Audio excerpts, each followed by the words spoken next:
Hello दोस्तों, प्रतिमा GS academy पे आप सभी का स्वागत है। दोस्तों, करंट अफेयर शुरू करते हैं। राष्ट्रीय बौद्धिक संपदा जागरूकता मिशन, राष्ट्रीय बौद्धिक संपदा जागरूकता मिशन।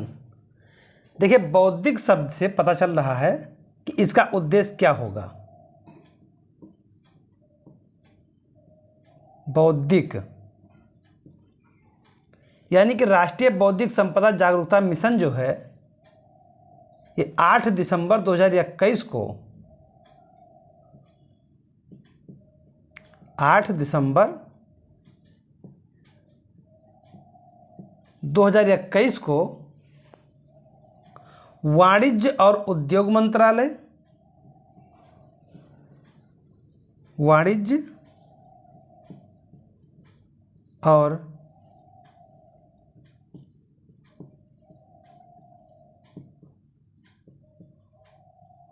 उद्योग मंत्रालय,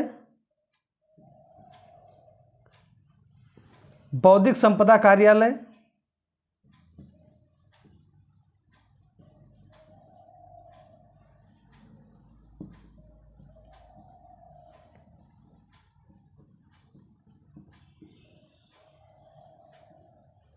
पेटेंट कार्यालय,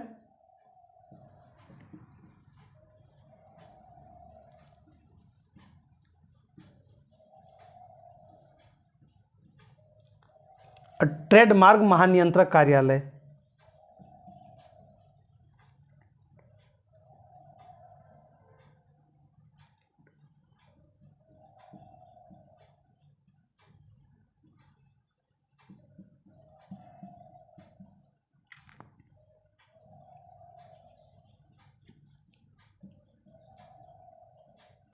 इतने लोगों के सहयोग से राष्ट्रीय बौद्धिक संपदा जागरूकता मिशन शुरू किया गया। इसमें कौन कौन शामिल है? वाणिज्य मंत्रालय। अगर जब मंत्रालय की बात आएगी तो वाणिज्य और उद्योग मंत्रालय, बाकी इतने कार्यालय हैं, बौद्धिक संपदा कार्यालय, पेटेंट डिजाइन और ट्रेडमार्क महानियंत्रक कार्यालय। देखिए, जो पेटेंट होता है, पेटेंट, ट्रेडमार्क और कॉपीराइट, ये जो सिंबल होते हैं, ये किसी के कोई बौद्धिक कार्य किए गए होते हैं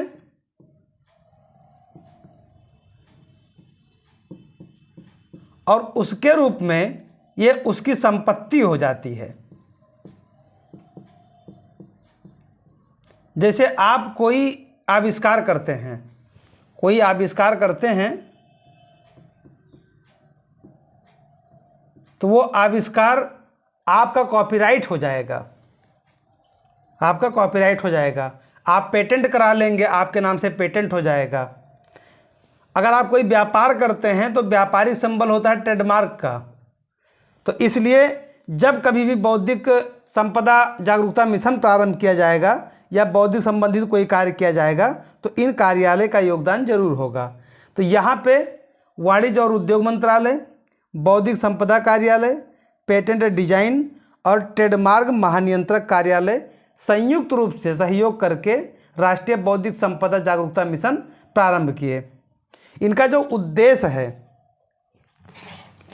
उद्देश्य है वो हायर एजुकेशन को लेकर के है, उसमें नवाचार करना, उसका विकास करना और ज़्यादातर 8 से 12 वर्ष, जो 8वीं से लेकर के 12वीं कक्षा तक बच्चे पढ़ते हैं, उनको लेकर के है कि अगर 8 से 12वीं, यानी कि इसे मिडिल बोला जाता है,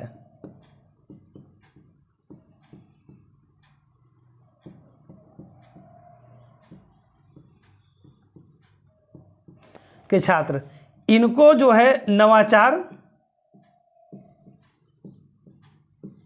एवं रचनात्मक कार्य के लिए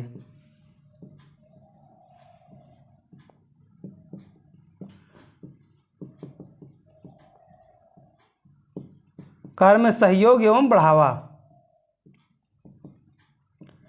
जब यहाँ पे इनका नवाचार या रचनात्मक कार्य के लिए सहयोग किया जाएगा तो जब ये ग्रेजुएशन के लिए निकलेंगे स्नातक के लिए निकलेंगे तब इनके दिमाग में नवाचार क्या होता है, रचनात्मक गतिविधियां क्या होती हैं, ये सब पता होंगे और तब ये आगे चल करके कोई एक नया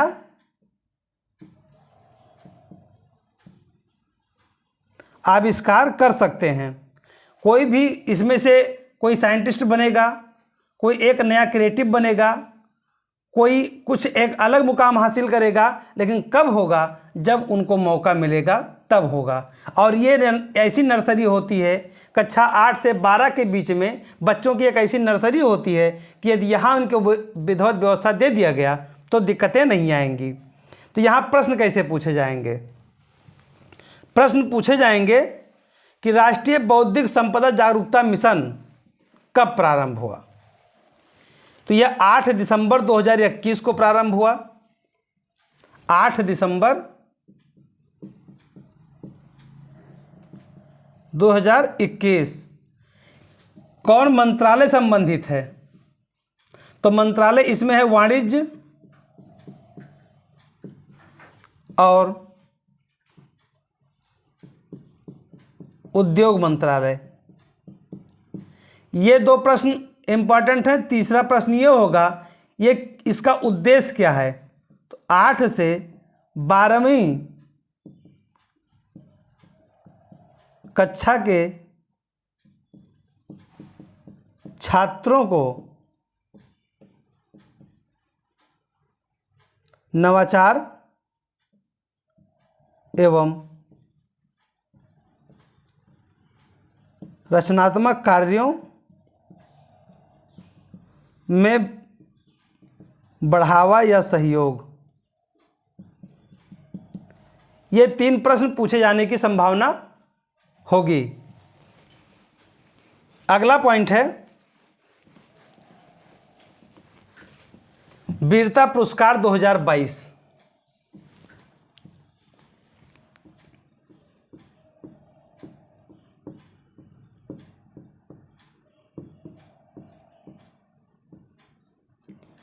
ये ध्यान रहे कि जब 15 अगस्त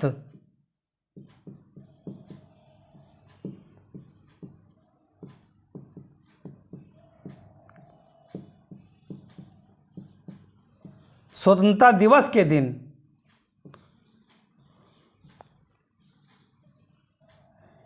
पीएम राष्ट्र को संबोधित करते हैं,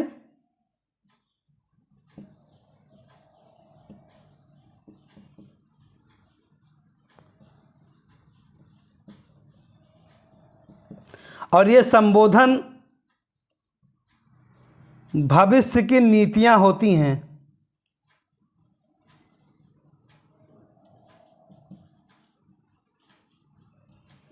और कहाँ से करते हैं? लाल किला से।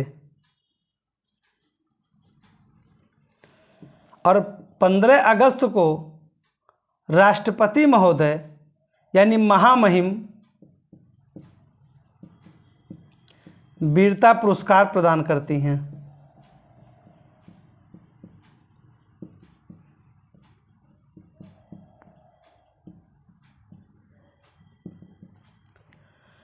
और 26 जनवरी को हमारे राष्ट्राध्यक्ष यानी कि राष्ट्रपति महोदय सलामी लेते हैं,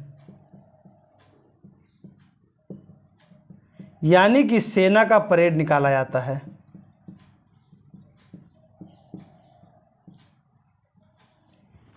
तो ध्यान रहे, इस बार के स्वतंत्रता दिवस पे जो हमारी महामहिम नवनिर्वाचित राष्ट्रपति द्रौपदी मुर्मू जी हैं, इन्होंने वीरता पुरस्कार से सम्मानित किया लोगों को। कितने वीरता पुरस्कार दिए गए? तो इस बार 107 लोगों को वीरता पुरस्कार दिया गया। लेकिन जो सबसे ज़्यादा महत्वपूर्ण है वो ये है कि पूरा का पूरा क्रेडिट और पूरा श्रेय जो घूम घूम के रहा है न्यूज में, वो रहे हैं एक्सेल।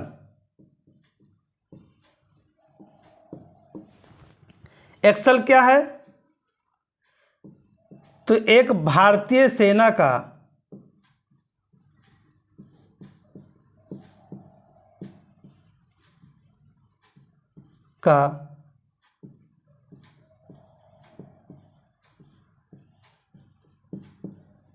पशु जवान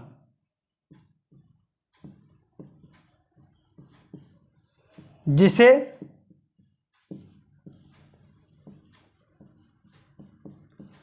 मरणोपरांत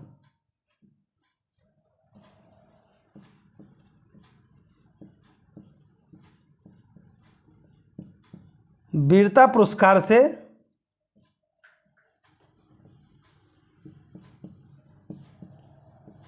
सम्मानित किया गया है।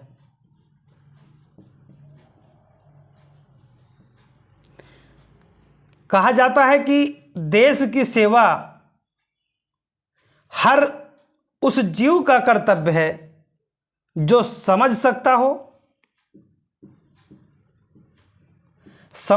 हो और नीतियों को लागू कर सकता हो,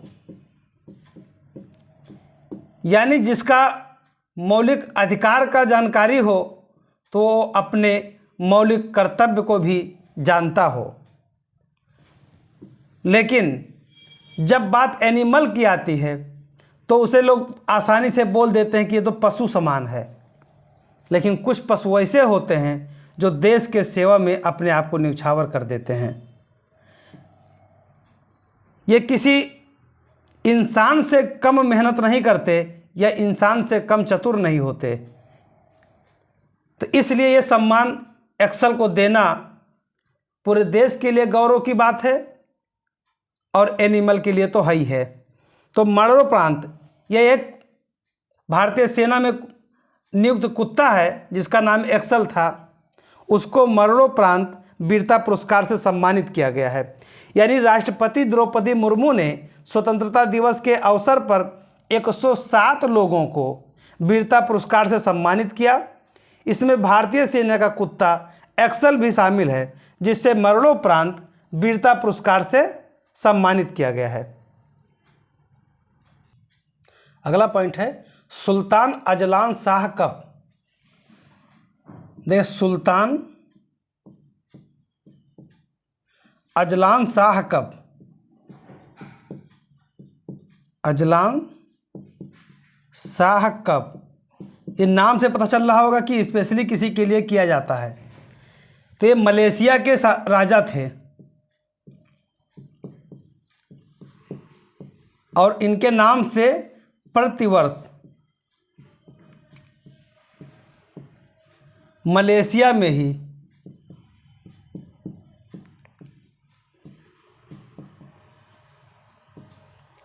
वार्षिक रूप से इस प्रतियोगिता का आयोजन होता है,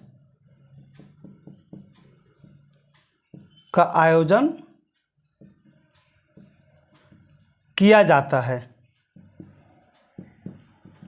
और यह हॉकी से संबंधित है। हॉकी से संबंधित है। पिछली बार 2019 में हुआ था, पिछली बार 2019 में हुआ था। अब दिमाग में आता होगा कि अगर प्रतिवर्ष होता है तब पिछली बार 2019 में हुआ था, चल रहा है 2022, तो फिर 20 और 21 में क्यों नहीं हुआ। तो भैया आपको ही पता है कि कोविड-19 का प्रकोप हर जगह था और इससे प्रभावित जब हर कोई था तो प्रतियोगिता भी थी। इसलिए 2020 में और 2021 में इसका आयोजन नहीं किया गया। और ये भी ध्यान रहे कि जिस साल इसका आयोजन होता है इसके बाद आगामी परीक्षा का ये प्रश्न होता है, किसी न किसी एंगल से ये पूछ लिया जाएगा। तो Sultan Azlan Shah cup hockey tournament का आयोजन मलेशिया में प्रतिवर्ष आयोजित किया जाने वाला एक प्रतियोगिता है जिसमें कई देश भाग लेते हैं, लेकिन जो 2022 के लिए आयोजित किया जा रहा है इसमें 6 देशों को बुलाया गया है। ये कहाँ पे आयोजित किया जाएगा? इसका आयोजन इपोह में किया जाएगा। इपोह एक शहर है मलेशिया का।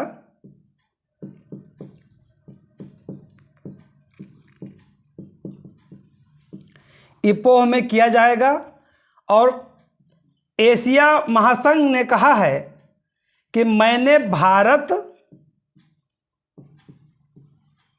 और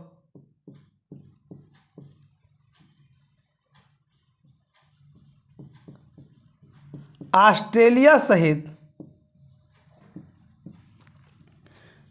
6 देशों को बुलाया है, 6 देशों को आमंत्रण भेजा है।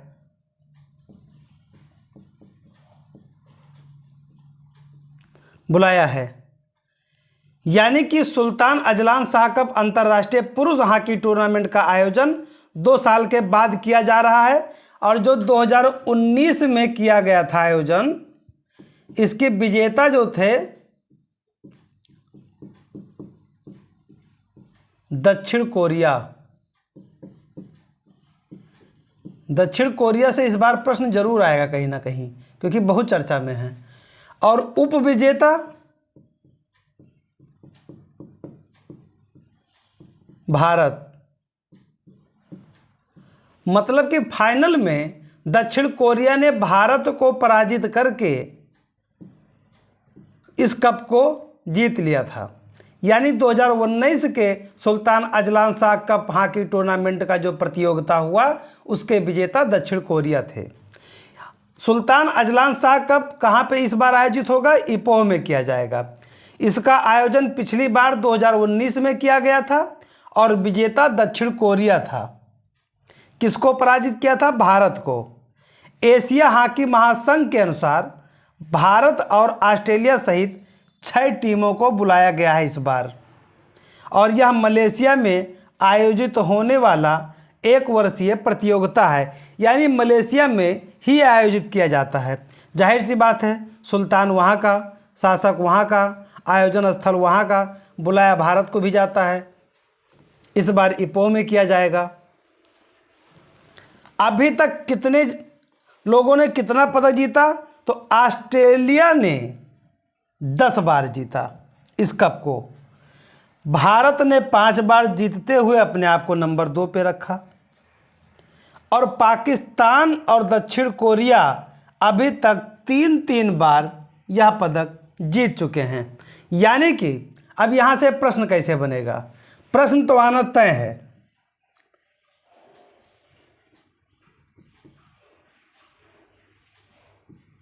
ये प्रश्न आना तय है कि सुल्तान अजलान शाह कप किस खेल से संबंधित है? तो खेल किससे है? हॉकी। और हॉकी में भी किससे? पुरुष से। पुरुष हॉकी से संबंधित है। कहाँ आयोजित किया जाता है? मलेशिया में।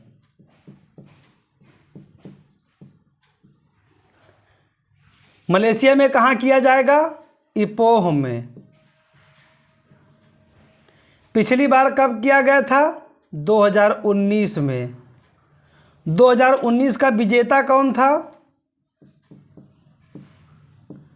दक्षिण कोरिया।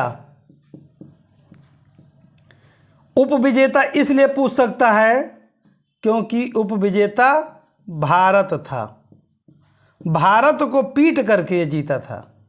पीटना ज़्यादा सही है, क्योंकि हॉकी में भारत का दूसरा तोड़ कोई था ही नहीं।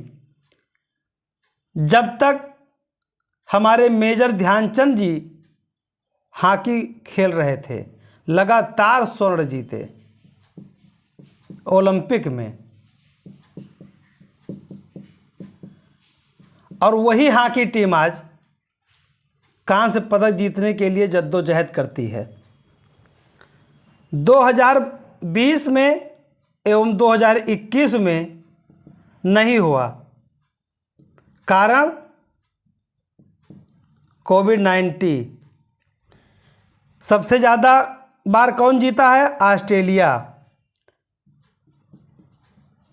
कितनी बार जीता है? 10 बार। भारत कितनी बार जीता है? 5 बार। वैसे ये पूछा नहीं जाएगा किससे संबंधित है, कहाँ आयोजित होगा, स्थान क्या होगा, 2019 में कौन कहाँ हुआ था, कौन जीता था, किसे हराया था, क्यों नहीं हुआ 2021 में। इतने प्रश्न बनने की संभावना है।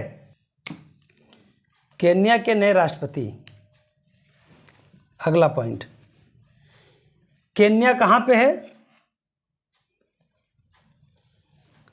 ये अफ्रीका महाद्वीप है।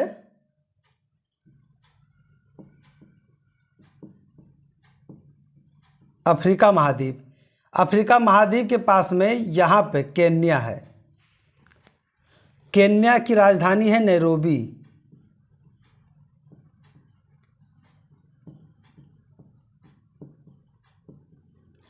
राजधानी है नैरोबी।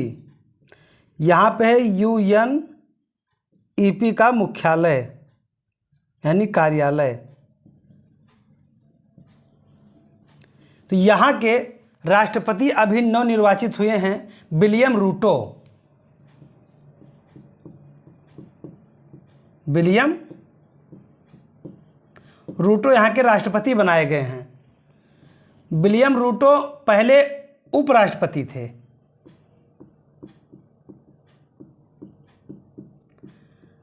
अब उपराष्ट्रपति के बाद में ये चुनाव जीते हैं और ये बन गए हैं अब राष्ट्रपति। विलियम रूटो ने किसको पराजित किया है? तो रैला ओडिंगा को।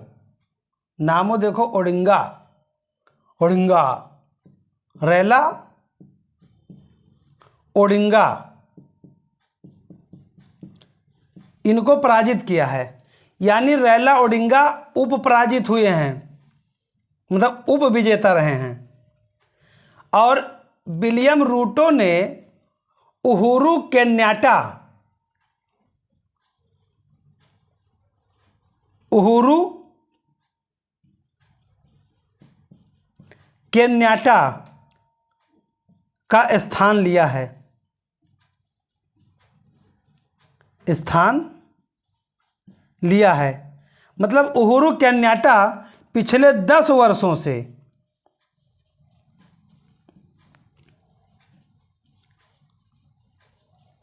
केन्या का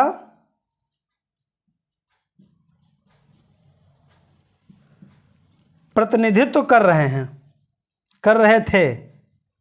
अब कौन करेगा? विलियम रूटो करेंगे। यानी यहाँ पे प्रश्न कैसे पूछेगा? एक तो सीधा प्रश्न है कि हाल ही में केन्या के नए राष्ट्रपति कौन बनाए गए हैं, तो आप विलियम रूटो को देख रहे हैं, बता देंगे कि हाँ विलियम रूटो। अगर प्रश्न को थोड़ा टिपिकल बनाया गया तो पूछ लेगा कि हाल ही में केन्या के नए राष्ट्रपति विलियम रूटो ने किसे पराजित किया है? तो रैला ओडिंगा को पराजित किया है। किसे पराजित किया है? रैला ओडिंगा को। और ज़्यादा अगर थोड़ा सा ऊपर जाएंगे तो पूछ सकते हैं कि विलियम रूटो किसका स्थान ग्रहण करेंगे? तो उन्होंने उहुरु केन्याटा का स्थान लिया है। यानी उसके पहले स्थान का मतलब ये होता है कि जब ये राष्ट्रपति बने उसके पहले राष्ट्रपति कौन था? तो उहुरु केन्याटा थे। केन्याटा के नाम से केन्या हुआ, इसे याद रखिएगा, उहुरु केन्याटा। अब इन सब से हट करके यदि पूछेगा तो ये पूछ सकता है कि किस महाद्वीप में है? अफ्रीका महाद्वीप में। उसकी राजधानी क्या है? नैरोबी। नैरोबी में क्या मशहूर है? तो यूनाइटेड नेशन एनवायरनमेंट प्रोग्राम का हेडक्वार्टर है। तो इतना ध्यान रखिएगा।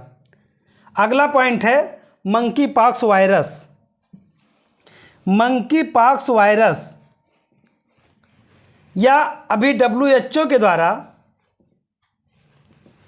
इसे एक वेरिएंट घोषित किया गया है,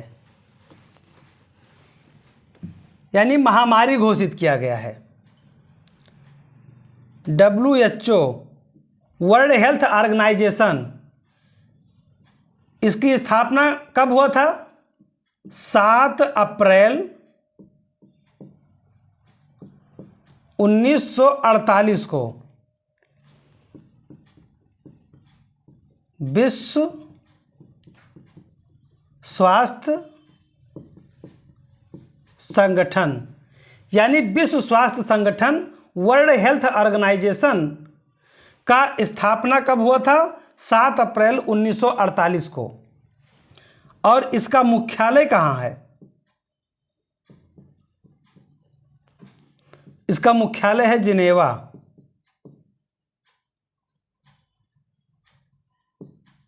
जिनेवा में। अब जिनेवा कहाँ है? तो स्विट्जरलैंड में है। यानी कि मंकी पॉक्स वायरस WHO के द्वारा इसे वेरिएंट घोषित किया गया है और इसका नाम बदल करके, किसका? मंकी पॉक्स का।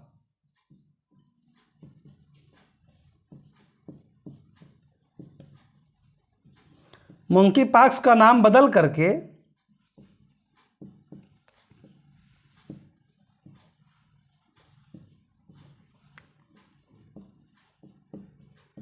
क्लेड्स 1, 2A, 2B रखा गया है। मंकी पॉक्स मतलब बंदर में इसके कुछ लक्षण देखे गए थे नाइजीरिया में।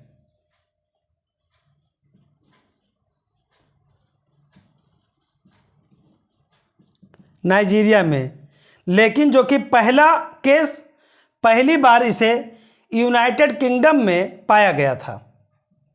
कब पाया गया? हाल ही में पाया गया, मई 2022 में। देखिए, लक्षण देखे गए बंदर में देखे गए थे नाइजीरिया में। तो यहाँ पे यह प्रश्न नहीं बनेगा। प्रश्न बनेगा पहली बार मानव में किस में देखे गए। तो यूनाइटेड किंगडम में पहली बार एक केस आया था मई 2022 में। कब आया था? मई 2022 में।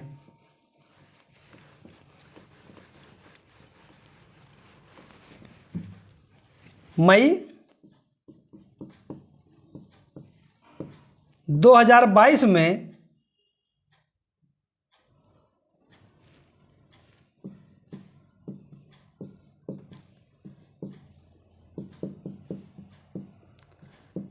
यूनाइटेड किंगडम में देखा गया था पहली बार। और उसके बाद में ये केसेस बढ़ते रहे। फिर WHO ने 23 जुलाई 2022 को अंतर्राष्ट्रीय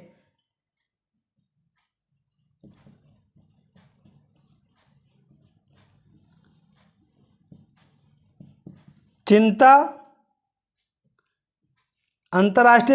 का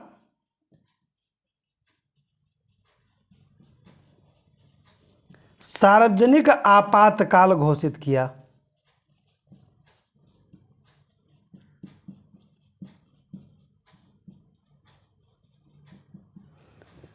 अब यहां पे ध्यान रखने की आवश्यकता है कि पहली बार केस कब आ रहा है? मई 2022 में। कहां पे? यूनाइटेड किंगडम में आ रहा है।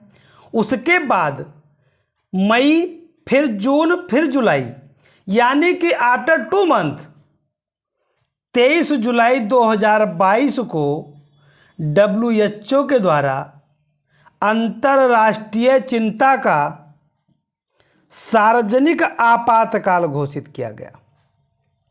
तो यहां प्रश्न कैसे बनेंगे? प्रश्न बनेंगे कि हाल ही में मंकी पॉक्स वायरस का नाम बदल करके क्या रखा गया है? तो क्लेड्स 1, 2A, 2B क्या नाम रखा गया है? 1A, 2A, 2B। उसके बाद पूछा जा सकता है कि पहली बार मंकी पॉक्स वायरस कहाँ पाया गया? तो यूनाइटेड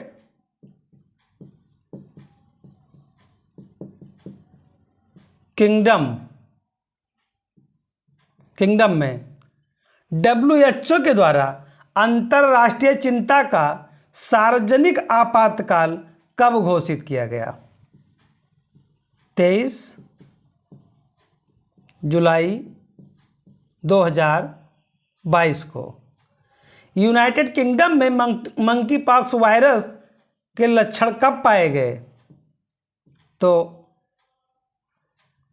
मई 2022 को। यानी कि यहाँ पे 1, 2, 3, 4 ये क्वेश्चन इम्पॉर्टेंट है।